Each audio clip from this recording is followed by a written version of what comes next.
বিদেশে যারা থাকে, ছেলেরা বাপ, তোমাদের বাপ যাদের বিদেশ থাকে, যে মহিলার স্বামী বিদেশ থাকে, সেই বেচারাকে একবার বলতে বলিয়েন যে তোমার একটা টাকা রোজগারের পিছনে কি পরিমাণ কষ্ট, কি পরিমাণ কষ্ট করে।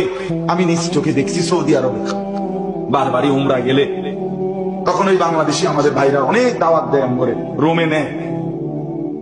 ওই যে মোবাইলে বয়ান শুনে, যার কারণে চিনে, দেখলেই জড়ায় ধরে রুমে নেয়। গিয়া দেখি 12 জন 14 জন একটা রুমে ফ্লোরের মধ্যে থাকে, নিজেরা রান্না খায়।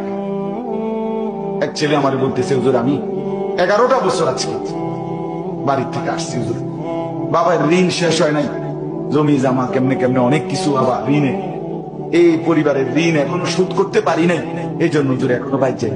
11টা বছর মাকে দেখে না, বাপকে দেখে না। এরপরে ছেলেটা বলতে, হুজুর একটা 12 ঘন্টা ডিউটি করে, 12 ঘন্টা টানা ডিউটি করে এরপরে মনটা চায় রাস্তা ফুরে থাকে, ঘুমাইতে হয়, কিন্তু আবার নিজে গিয়া নিজের রান্না রাঁধতে হয়, জামা ধুইতে হয়, একটা ট্যাবলেট হইলে নিজেরটা নিজে খুললা খাইতে হয়। কে দিবে? মা কোথায় আছে? মা আছে এখানে, বাবা আছে, স্ত্রী আছে। এতটা কষ্টের টাকা, এতটা